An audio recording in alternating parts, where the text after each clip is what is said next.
High everyone, welcome back to my channel. Good morning. कसे आहात तुम्ही सगळे? आज व्हिडिओची सुरुवात सकाळी-सकाळीपासून आणि सकाळ म्हणली तर मग आहे टिफिन आणि जी आपली रोजची कामं आहेत ती आहेतच. तर मी व्हिडिओची सुरुवात करण्याआधीच काही गोष्टींचं प्रिपरेशन जे होतं ते करून ठेवलेलं होतं. आज मला फ्लावरची भाजी बनवायची आहे. सो ती उकडायला वगैरे मी टाकलेली होती आणि आता तिचीच भाजी बनवायची. आज भाजी आमची सगळ्यांची एक सोबतच होणार आहे. म्हणजे मी जनरली पियाचा टिफिन फक्त बनवत असते आणि मग नंतर आमचं जेवण बनवते दुपारी. पण आज भाजी एकत्रच बनवून घेते, म्हणजे दुपारी फक्त मला जे आहे चपाती बनवायचं काम राहील. आणि फ्लावरची भाजी म्हणली किंवा अशी भेंडी वगैरे बनवायची, गवार बनवायची, तर मग ती एकत्रच बनवून घेते मी. पण असं काही फक्त पियासाठी बनवायचं आहे, जसं मग फक्त तिच्यासाठी खिचडी बनवायची किंवा एखादी मुगाची डाळ वगैरे टाकून दोडकी वगैरे बनवायची, तर मग तेवढी भाजी मी पर्टिक्युलर तिच्यापुरती बनवून घेते आणि मग नंतर आमच्यासाठी जे आहे ते सेपरेट बनवते. मागच्या वेळेसही जसं जेव्हा मी असं तुमच्यासोबत सांगितलं तेव्हा मला कमेंट आली होती की तू एक सोबतच करून घेत जा किंवा चपात्या करून घेऊन ठेवू शकते. पण तरी पण मग ती अशी फिलिंग येते, ती फ्रेश खाण्याची जी फिलिंग असते ना, म्हणजे एकदम गरमागरम चपाती बनल्या सगळ्या चपात्या आणि आपण लगेच जेवायला बसलो तशी ती फिलिंग येत नाही. म्हणून मी मग ट्राय करते की जे आहे फ्रेश बनवावं. आणि माहीत नाही ना अजून किती दिवस पियाच्या पप्पांचं वर्क फ्रॉम होम चालेल. जर म्हणजे त्यांचं ऑफिस सुरू झालं, ऑफिसला जावं लागलं, तर मग हे सगळं जे आहे सगळंच मी सकाळी बनवून ठेवेल. आणि मग जी माझी दोन वर्षापूर्वीची रुटीन होती, 1-1.5 वर्षापूर्वीची, ती पुन्हा तशीच होणार आहे. मग सकाळचंच बनलेलं दुपारी खायचं आहे. सो जितके दिवस आहे तितक्या दिवस या गोष्टीचा आनंद आणि फ्रेश जेवणाचा आनंद घ्यावा. आणि म्हणून मी ही सवयच लावून घेतली हळूहळू करत. आज ब्रेकफास्टमध्ये काय बनवायचं याचं मला फार विचार चालला होता. म्हणजे 2 गोष्टी, की उपीट बनवायचं की पोहे बनवायचं. पण पियाला उपीटपेक्षा ना पोहे जरा जास्त आवडतं आणि मग ती शॉर्ट ब्रेकसाठी पण अगदी आनंदाने घेऊन जाते. उपीट ती घरी म्हणजे छान गरम गरम असलं तर खाऊन जाते. पण मग ती म्हणते, मम्मा हे टिफिनमध्ये गेल्यावर खूप हार्ड होऊन जातं आणि असं वाटतं की हे एक पेढा तोडतोय आपण आणि पेढा खातोय, असं तिचं वेगवेगळे लॉजिक्स असतात. सो मला असं वाटतं की गार झाल्यावर एवढं छान नसेल लागत, म्हणून ती असं म्हणते की त्यापेक्षा मला तू पोहेच जे आहे ते शॉर्ट ब्रेकसाठी देत जा. म्हणून म्हटलं जाऊ देत, आज पोहेच बनवूया. सो आज म्हणून पोहे बनवते. कालच्या दिवशी मी जे होतं खमण बनवलं होतं आणि आठवड्यातून 2 ते 3 दिवस मी खमण बनवतेच. ती पण आवडीने खाते, ब्रेकफास्टमध्ये पण आणि टिफिनमध्येही आवडीने घेऊन जाते. सो ते 2 दिवसाचं टेन्शन जे असतं ना आठवड्यातलं, काय ब्रेकफास्ट बनवायचा, हे खमणमुळे माझं जे असतं ना ताण कमी होतो. आता माझं इथे प्रिपरेशन चाललेलं आहे ते म्हणजे पोहे बनवायचं. आणि हा पोह्याचा मसाला बघा काय आहे ना, हा जो मसाला आहे ना A1 मसाला असं त्याचं नाव आहे. हे तुम्हाला एखाद्या मसाल्याच्या दुकानात मिळू शकतं किंवा किराणा दुकान असेल, असं मोठं किराणा दुकान असतं बघा, तिथे तुम्ही त्यांना सांगा ह्याच कंपनीचा नाही, A1 मसालाच नाही, म्हणजे तुम्ही त्यांना पोह्याचा मसाला सांगितला ना तरी पण ते तुम्हाला देतील. पण तुम्हाला जरा म्हणजे किराणा दुकान जे आहेत ना ते 2-4 जरा चौकशी करावी लागेल, मग तुम्हाला मिळेल. आणि हा ऑनलाईन पण नाही आहे, दुसऱ्या एखादा ब्रँडचा असू शकतो. जर मला मिळालाच मी सर्च करेल ह्या 1-2 दिवसामध्ये. आणि तसं तुम्हाला व्हिडिओमध्ये मी पुढच्या येणाऱ्या व्हिडिओमध्ये जेव्हा मला मिळाला तसं मी तुम्हाला इन्फॉर्म करते की लिंक वगैरे डिस्क्रिप्शनमध्ये दिली आहे म्हणून. सो सध्या तरी मी शोधलं होतं पण मला काही मिळाला नाही. आणि इथे पण मी असं तपास केला नाही पुण्यामध्ये की मिळतो आहे की नाही. पण गावाकडे गेली तर पप्पांनी त्यांनी आणून ठेवलेला असतो, सो मी त्यांच्याकडूनच घेऊन येते.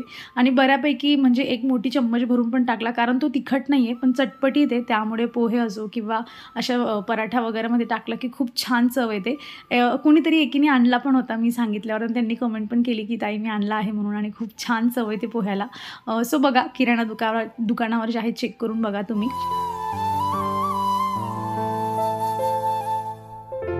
हा जो टाईम असतो ना सगळ्यांच्या घरातला, खूप असा म्हणजे पटापट जाणारा टाईम असतो की सगळं आवरावर चाललेलं असतं. पण मी हा टाईम ना रिलॅक्स जावा यासाठी सकाळी धावपळ करते. आणि मग हा टाईम जो असतो माझा पियाला पाठवण्याचा, हा मी जरा निवांत तिच्यासोबत घालण्याचा प्रयत्न करते. सॉक्स घालून देते तिला, स्वेटर घालते, आय कार्ड टाकते गळ्यात, तर मग छान गप्पा मारते की हे 2-3 मिनटं आहे ना ते असे रिलॅक्स गेले पाहिजे. घाई गडबड इथे व्हायला नको, कारण मलाही तिच्या शिवाय जे असतं 3 वाजेपर्यंत राहायचं आणि तिलाही माझ्याशिवाय राहायचं असतं. सो एक क्वालिटी टाईम इथे स्पेंड झाला पाहिजे, म्हणून मी जरा एक्स्ट्राचा टाईम काढून घेण्यासाठी माझे कामं मी पटपट आवरून घेते आणि इथे जास्त वेळ देते. चला आता, आज सकाळीच ना म्हणजे अंघोळला जाण्यापूर्वीच अशी एक कुंडी होती, इथली कुंडी मी खाली काढली आणि तिथली उलाढाल थोडी झाली आहे. सो त्या जागेवर 2-4 दिवसापासून ही जागा रिकामी होती. म्हटलं तिथे नवीन कुंडी ॲड करूया. तर स्पायडर प्लांट जे होतं ना ते अशा छोट्याशा दह्याचं डब्यामध्ये मी लावलेलं होतं, तर ते तिथे हँग करून ठेवलं आहे. ग्रो झालं की खूप छान दिसेल. आणि आता बाल्कनीत आली आहे तर व्ह्यू दाखवल्याशिवाय कसं काय जायचं. पिटुनिया रेड कलरचं अगदी म्हणजे गच्च भरलेलं आहे आहे, 10-12 फ्लावर्स त्याला आलेले आहेत. याला पण हळूहळू आता असं वाटते की कटिंग वगैरे केली आहे, NPK वगैरे घातलं आहे, त्यामध्ये थोडं कंपोस्ट घातलं की त्याचा इफेक्ट जे आहे 8-1 दिवसांनी आपल्याला झाडावर दिसायलाच लागतो. आणि रेन लिली बघा अजून पण आहे. सो 3 वर्षानंतरही आली होती. मागच्या व्हिडिओतही तुमच्यासोबत शेअर केलं मी आणि किती बिचारीला कष्ट सहन करून जे आहे फायनली मस्त छान तिला फ्लावर आलं आहे. आणि आजचा दुसरा दिवस आहे. आय थिंक 2-3 दिवस हे फ्लावर राहत असेल. माझा फर्स्ट टाईम एक्सपिरियन्स आहे म्हणून एवढं माहीत नाही मला. आणि त्यानंतर सदाफुली पण तुम्ही बघितली असेल, खूपच छान तिला भरगच्च फ्लावरिंग जी आहे ती होत आहे. आणि टँगल हार्ट पण मस्त ग्रो करतात. या सीझनमध्ये छान ग्रो करतात टँगल हार्ट. आणि त्यानंतर याला पण खूप छान कड्या येत आहे मला जास्वंदाला. आणि याचा जो ब्राईट कलर आहे ना तो मला खूप आवडतो. असा वेल्वेटसारखा त्याचा, म्हणजे असं बघितल्यावर डोळ्यांना असं वाटतं की वेल्वेटचा एखादा छान कापड ठेवला इथे, इतकं छान दिसतं ते. ॲक्झोरा जे आहे ना ते अजून पण ब्लूम होत नाही, खूप जास्त दिवस लागतात त्याला आय थिंक ब्लूम व्हायला. आणि हे बघा म्हणजे जाता जाता वाचतंय, आय डोंट नो काय होतं याला, पण त्याला नवीन जे आहे ना म्हणजे फ्लावरिंग पण थोडी थोडी होते. पत्ते त्याचे भरपूर गळून गेलेत, पण नवीन त्याला ना छोट्या छोट्या ब्रांचेस येत आहेत. तुम्हाला दाखवते मी आता. आणि हे बघा म्हणजे नवीन कड्या ज्या आहेत ना त्या छोट्या छोट्या यायला लागल्या आहे. सो कुठेतरी मला असं वाटते की खालून ना नवीन रूट्स बनायला सुरुवात झाली आहे. त्यामुळे थोडं जे आहे कव्हरिंग करण्याचे प्लांट काम करतं आहे. आणि छोटे छोटे जसं म्हणली तुम्हाला ब्रांचेस येत आहे ना तर त्या पण आहेत. मला असं वाटतं की कट करून घ्यावं याला, एक हार्ड प्रूनिंग केली ना की मग छान ब्रांचेस येतील. पण हार्ड प्रूनिंगची अजून एवढी मला प्रॅक्टिस नाही आहे, सो मी जरा स्किप करते तो पार्ट. आणि कालच्या दिवशी ज्या गोष्टीचं मी प्रिपरेशन करून ठेवलं होतं फायनली बघा आज मनावर घेतलं आणि आता करायला लागली. किचन वगैरे माझं सगळं जे आहे ते आवरून टाकलं होतं मी आणि मग करायला सुरुवात केली. तर बघा मी इथे ना उडदाचे लाडू बनवते आणि तीळच्या तेलामध्ये बनवणार आहे. सो माझे बनल्यानंतर खाऊन मी हा व्हिडिओ बनवते आणि एकदमच छान बनलेत, म्हणून ही रेसिपी अशी अशी फॉलो करा. खूपच छान बनतात. खूप जास्त क्वांटिटीत मी नाही बनवते. इथे मी 2 वाटी जी होती ना उडदाची डाळ घेतली आणि कापड थोडा ओला केला असा आणि ते असं पुसून घेते जेणेकरून त्यावर पावडर वगैरे किंवा त्यांची जी थोडीफार धूळ वगैरे असेल तर ती निघून जाईल. ते झाल्यानंतर मी गॅस चालू केला आणि कमी म्हणजे आचेवर ना आपल्याला हे सगळं डाळ जी आहे ना ती भाजून घ्यायची आहे चांगली. सो फुल गॅस करायचा नाही, कमी याच्यावरच त्याला छान भाजायचं. ही प्रोसेस थोडी लॉंग आहे डाळ भाजण्याची, पण तोवर तुम्ही दुसरे कामं करू शकतात जसं मी करते. सो मी ते काजू बदाम वगैरे घालते. तर मी ना याच्यामध्ये फक्त काजू बदाम, अक्रोड आणि जे सीड्स वगैरे असतात त्या घालते. याच्यामध्ये तुम्ही अजून शिंगाड्याचं पीठ असतं बघा तेही घालू शकतात, तुम्ही खारीकचं पावडर घालू शकतात, खोबऱ्याचं पावडर घालू शकतात. पण मी हे तिघही गोष्टी स्किप केलेल्या आहेत. माझ्याकडे शिंगाड्याचं पीठ नव्हतं आणि खोबरं पियाला चावायला लागेल म्हणून मी ते काही घातलं नाही आणि खारीक पावडर पण नाही माझ्याकडे. सो फक्त काजू बदाम वगैरे घालते. आणि थोड्या वेळापूर्वी तुम्हाला मी आता डिंक दाखवला. सो डिंक मस्ट आहे, डिंक घाला. ह्या दिवसात डिंक खाल्लेला पण चांगलं असतं आणि अशा पद्धतीने खाऊन झाला तर मग तो एवढा समजत पण नाही की आपण खाल्ला आहे म्हणून. लाडू वगैरेमध्ये छान पण लागतो चव. सो डिंक होता माझ्याकडे आणि हा मी म्हणजे मागच्या वेळेस जेव्हा गेली होती ना तेव्हाच हा डिंक मम्मीकडून घेऊन आली होती की मी कधीतरी लाडू बनवेल तेव्हा मला कामात येईल.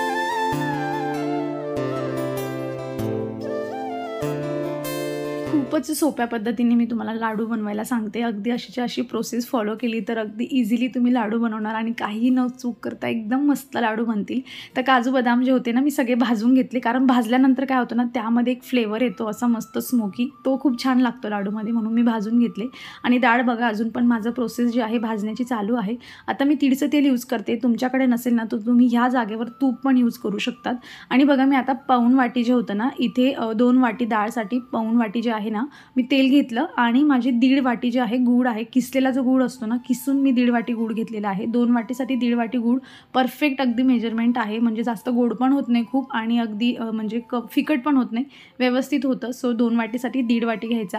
आणि पाऊण वाटी तेल मी आता घेतलं आहे, पण नंतर मला असं वाटतं की तुम्ही त्याच्यामधून 2-1 चम्मच कमी पण केले ना तरी चालेल, किंवा ह्याच पाऊण वाटीमधून जेव्हा मी हे भाजेल ना आपलं पीठ जेव्हा भाजेल ना याच्यामधूनच तुम्ही थोडं तेव्हा यूज करू शकतात. सो म्हणजे पाऊण वाटीमध्ये पूर्ण आपल्याला जे आहे प्रोसेस कंप्लीट करायची आहे.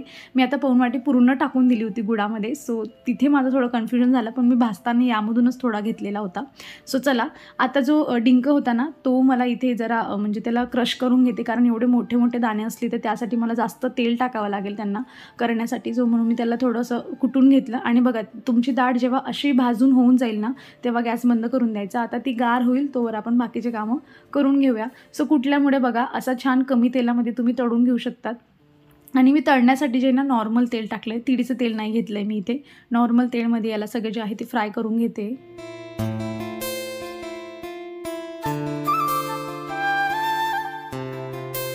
डिंकासाठी काही मेजरमेंट नाही आहे, म्हणजे मी अर्धा वाटी डिंक जो होता तो कुटून घेतला होता. त्यापेक्षा थोडा जास्त किंवा कमीही तुम्ही घेऊ शकतात. आणि काजू बदामला पण काही एवढं नाही, तरी असं समजून घ्या तुम्ही अर्धा वाटी मी प्रत्येकी काजू बदाम जे आहे ते घेतलेलं असेल.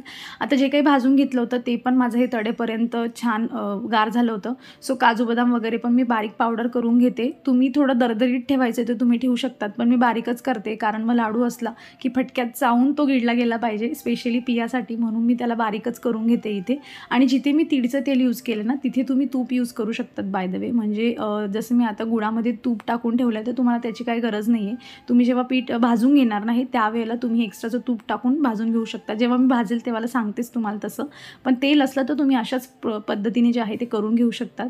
जोवर मी हे सगळं बारीक करते तोवर माझी जी डाळ होती ना ती पण छान गार झालेली होती. गार व्हायला थोडा वेळ लागतो, पण ती गार झाल्यानंतरच मग तिला बारीक करायची. गाळून वगैरे घ्यायची काही गरज नाही आहे. तुम्ही छान जितकं जास्त वेळ तुम्ही बारीक करून घेऊ शकताय तेवढं करा. हे बघा असं पीठ झालं ना थोडंसं अगदी दरदरीत की तुमचं पीठ जे आहे ते बनून तयार आहे. आता याला परत जे आहे आपल्याला भाजून घ्यायचं आहे. सो जेव्हा आता बघा तुम्ही तूपचा जर यूज केला ना तर हे भाजून घेताना तुम्ही डायरेक्ट पाऊण वाटीपेक्षा थोडं कमी जे आहे किंवा अर्धा वाटी तूप तुम्ही यामध्ये जे आहे घालून जे आहे छान डाळ जी आहे ती भाजून घेऊ शकतात. आता मी तेल इथे वरून टाकलं होतं म्हणून माझं ते एक्स्ट्राचं वाटीमध्ये उरलं, अदरवाईज पाऊण वाटी तेल जे आहे बरोबर होतं. सो इथे छान कमी गॅसवरच मस्त खमंग वास सुटेपर्यंत भाजून घ्यायचं छान. आणि हे सगळं मी आता जे आहे एकत्र करणार आहे. आता प्रोसेस स्टार्ट होईल आपली. फायनली जे काही भाजणं आणि मिक्सरमधून बारीक करणं ते जवळपास माझं सगळं काही आहे ते काम झालेलं आहे. आता यामध्ये गुळामध्ये मी जे तेल टाकलं होतं, आता हा गुळ थोडा मेल्ट होण्यासाठी काय करायचं, थोडासा गॅस चालू करायचा, म्हणजे आपलं तेल फक्त गरम झालं पाहिजे. तेल गरम झालं की गुळ पूर्णपणे मेल्ट होऊन जातो आणि आपल्याला मिक्स करायला इझी होईल. आता तुम्ही जर यामध्ये तूप टाकलं आणि तुम्ही भाजून घेतलं तर तूप तुम्ही म्हणजे गुळ जो आहे ना तो डायरेक्ट या मिश्रणामध्ये टाकून घेऊ शकता आणि हाताने चुरून घेऊ शकता. आपण किसलेला असतो किंवा बारीक त्याला कापलेला असतो त्यामुळे त्यामध्ये गिठोळ्या नसतात जास्त. सो तुम्ही हाताने चुरून घेऊ शकता त्याला. सो किसलेला गूळ यूज करा त्या सिच्युएशनमध्ये, तुम्ही जर तूप टाकून बनवत असाल तर. आणि आता हे सगळं मी यामध्ये काढते. बघा साईडला तुम्हाला दिसत असेल मी वाटीमध्ये थोडं तेल काढून घेतलं होतं की म्हटलं जर जास्त झालं तर म्हणून, आणि हेच तेल मी भाजायला यूज केलं असतं तर बरोबर झालं असतं. सो ही थोडीशी गडबड माझ्याने झाली होती. आणि आता चला याला मस्त मिक्स करून घेऊया. गरम आहे सो आधी चमच्यानेच मिक्स करायचं आणि मग नंतर हातांचा उपयोग करायचा, नाही तर चटका लागेल आणि गुळाचा चटका भयंकर असतो. सो हळूहळू पद्धतीने व्यवस्थित सगळं हे मिक्स करून घ्यायचं.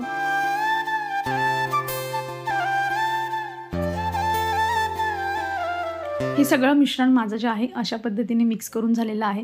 ट्राय करा की यामध्ये जे काही मी स्किप केलं आहे, खोबऱ्याचं जे आहे किस आहे किंवा शिंगाड्याचं पावडर मिळतं, गोडंबी मिळते आणि अजून बरेच प्रकार असतात जे आपण हिवाळ्यात जे आहे ड्रायफ्रूट्स म्हणून आपण खाऊ शकतो. असे आपल्याला माहीत पण नसतात. तुम्ही जे आहे ड्रायफ्रूटच्या दुकानात गेले की तुम्हाला माहीत पडेल. त्या सगळ्या गोष्टी इन्क्लूड करण्याचा प्रयत्न करा, कारण ह्याच दिवसांमध्ये या सगळ्या गोष्टी खाल्ल्या जातात. आणि आता सगळं काही व्यवस्थित प्रमाणात माझं मिक्स करून झालेलं आहे आणि आता वेळ आहे लाडू बनवून घेण्याची.